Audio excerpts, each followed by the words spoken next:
Welcome to jolly kids time. இது கதைக்கான நேரம். கதையின் பெயர் 3 பட்டாம்பூச்சிகள். வாங்க பார்க்கலாம். ஒரு காலத்துல 3 அழகான வண்ணத்து பூச்சிகள் இருந்தது. 3 வெவ்வேறு நிறத்துல இருந்தது. ஒன்று சிவப்பு, மற்றொன்று மஞ்சள், மற்றொன்று வெள்ளை. இந்த 3 பட்டாம்பூச்சிகளும் சிறந்த நண்பர்களா ஒரு பூங்காவில் விளையாடிட்டு இருந்தாங்க. மேலே வானத்தில் கருமேகங்கள் உருண்டோடி பெரும் மழை பெய்தது.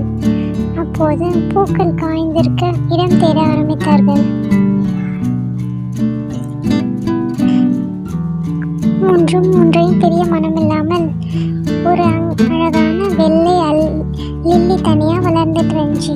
அங்க போய் பட்டாம்பூச்சிகள் அதை நோக்கி பறந்து இதுகிட்ட உதவி கேட்டாங்க. அதற்கு அந்த லில்லி பூ, வெள்ளை பட்டாம்பூச்சியான நீ மட்டும் என்னுடன் இருக்க வேண்டும். மற்றொரு ஆரஞ்சு, சிகப்பு நிற பட்டாம்பூச்சி மற்றும் மஞ்சள் நிற பட்டாம்பூச்சிக்கு என்கிட்ட தஞ்சம் அடைய முடியாது. என்னோட இதழ்கள் வெள்ளை நிறம், அதனால நீயும் வெள்ளை பட்டாம்பூச்சி மட்டும்தான் இருக்க முடியும்னு சொல்லிடுச்சு.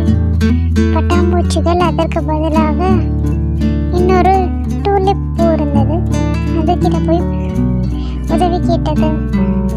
ஆனால் அந்த டூலிப் பூவும் என்கிட்ட மஞ்சள் மற்றும் ஆரஞ்சு நிறம் இருக்கிறது, அதனால் வெள்ளை பூக்கு இடமில்லை என்று கூறியது. வெள்ளை வண்ணத்து பூச்சிகள் இங்கே வர முடியாது, என் இதழ்களுடன் பொருந்தவில்லை என்று கூறிவிட்டது. ஆகையால் அந்த 3 பட்டாம்பூச்சிகளும் இருந்தாக ஒன்றாகத்தான் இருப்போம், இல்லை என்றால் யாரோடமும் இருக்க மாட்டோம், பிரிய மாட்டோம் என்று பட்டாம்பூச்சிகள் அழுது கொண்டே இருந்தது.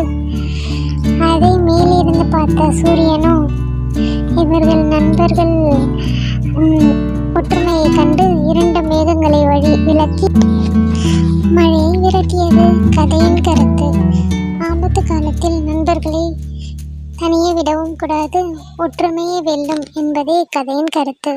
தேங்க்யூ ஃபார் வாட்சிங். Happy learning. இன்னொரு கதையுடன் இன்னொரு நாள் பார்ப்போம். Please like and subscribe our channel for more videos. Good night குட்டி.